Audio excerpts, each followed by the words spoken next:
수도권 곳곳에 전셋값 움직임이 심상치 않습니다. 새 아파트 입주가 집중된 탓에 전셋값이 1억 원을 밑도는 것도 속속 나오고 있는데요. 송승현 부동산 연구소 소장 모시고 관련 내용 자세히 알아보도록 하겠습니다. 소장님 어서 오세요. 네, 안녕하세요. 네, 최근 이제 수도권 전셋값 하락 소식이 계속 연이어 들리는데 이제 그 하락폭이 또 가속화하는 분위기예요. 지금 어떤 상황입니까?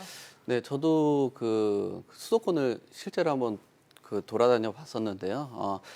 굉장히 아파트가 진짜 많더라고요. 그래서 네. 최근에 뭐 기사를 보니까 전국에 한 7월부터 9월까지 입주를 예정하는 이런 입주 가구가 한 9만 5천여 세대가 달한다고 합니다. 그만큼 입주되는 그 가구 수가 상당히 많은 것으로 보여지고요.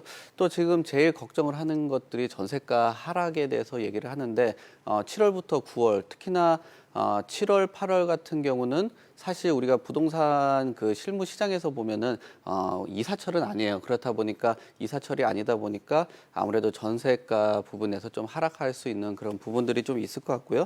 또 이런 아파트 가격들이 좀 하락을 하다 보니까 기존 아파트 시장까지도 좀 작용을 하고 있는 것 같습니다. 그래서 신규 아파트가 버텨주지 못하고 그러고 있는 상황에서 이런 기존 아파트까지의 그 전세 시장도 동반 하락을 하는 그런 모습들을 볼 수가 있었습니다. 네.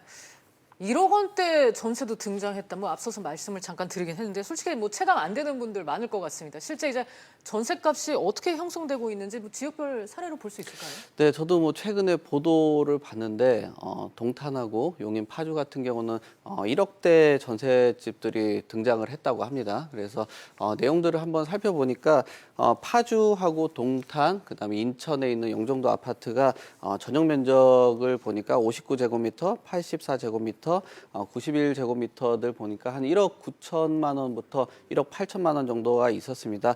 물론 제가 조사를 하고 그 내용들을 보니까 조사에는 뭐 최저가도 있을 거고 뭐 층수가 좀 낮은 그런 부분들도 분명히 있을 거고 또 그 대출을 활용한 부분도 있겠지만 전체적인 그 시장을 보고 그 매매가 대비 전세가를 보면은 역시 좀 불안한 좀 부분들이 좀 많이 있는 그런 전세 시장인 거로 네. 보여집니다. 그런데 문제는 이런 입주 물량 증가가 단기적인 요인이 아니란 점이다. 시장에서는 이제 최소 1년 이상 이어지는 장기적 요인이다. 이런 평가가 나오는데 소장님께서는 어떻게 보고 계세요? 네, 어떤 지역 같은 경우 좀 중심이 좀 탄탄한 지역은 안정을 찾은 곳도 있지만 네. 사실상 그렇게 시작되는 그런 부분들인 그런 지역들도 있을 겁니다. 근데 입주가 계속적으로 증가를 하고 아무래도 수요 대비 물량들이 상당히 많아요. 그리고 제가 말씀드렸듯이 7, 8월 같은 경우는 이사철이 아니다 보니까 전세값적인 그 약세가 하락이 지속되고 이런 여파들이 아무래도 그 시장에 심리적으로 좀 불안 요소가 있다 보니까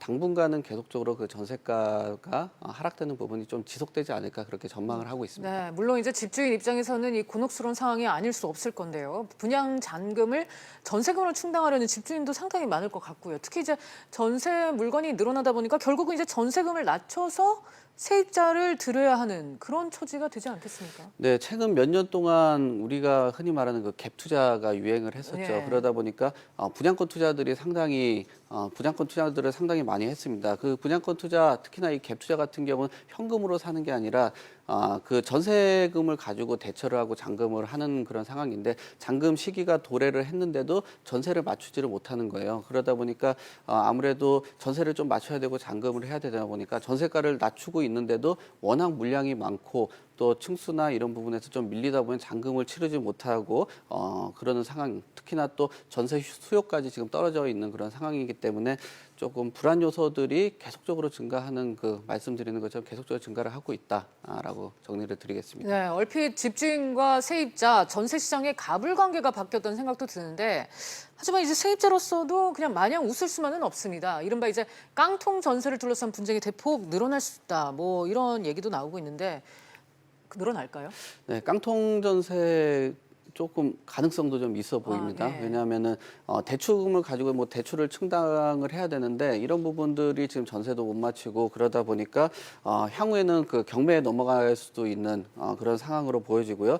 또 세입자 같은 경우도 나중에 그 전세로 살다가 입주를 할 필요도 있는 그런 시기가 도래를 하는데 그런 시기에도 전세금을 받지 못하지 않을까, 그 시기를 놓치지 않을까 그런 불안감들도 있고요. 최근에 보니까 그 전세 반환 보증 가입자들도 상당히 증가를 했어요. 과거 같은 경우는 우리가 집주인의 동의가 필요했었는데 지금은 또 동의가 필요 없는 그런 상황이기 때문에 이런 급증되는 추세들을 보면은 아무래도 조금 깡통 증세에 대해서는 조금 우려를 해볼 수 있다. 충분히 뭐 우려를 해볼 수 있다라고 볼 수가 있겠습니다. 네, 또 세입자가 따져볼 건 깡통 전세뿐만이 아닙니다. 이제 시세보다 저렴한 전셋집이 나타나더라도 덜컥 계약해서는 안 된다고들 하는데 이와 관련해서는 왜 그런 건지 좀 말씀 좀 해주세요. 네, 입주 그 진행에 따라서 가격들이 좀 떨어질 수가 있는 그런 부분입니다. 특히나 부동산 시장 같은 경우는 그 부동산 시장이라든지 진행 그 입주 상황에 따라서 전셋값들이 많이 작용들을 많이 하는데요. 네. 이런 부분을 조금 그 안전장치가 좀 필요한 부분입니다. 그래서 등기부 등본을 항상 띄어봐서 그 집주인이 그 주택에 대해서 대출을 갖고 있는지 이런 부분도 좀 꼼꼼히 따져보실 필요가 있겠고요.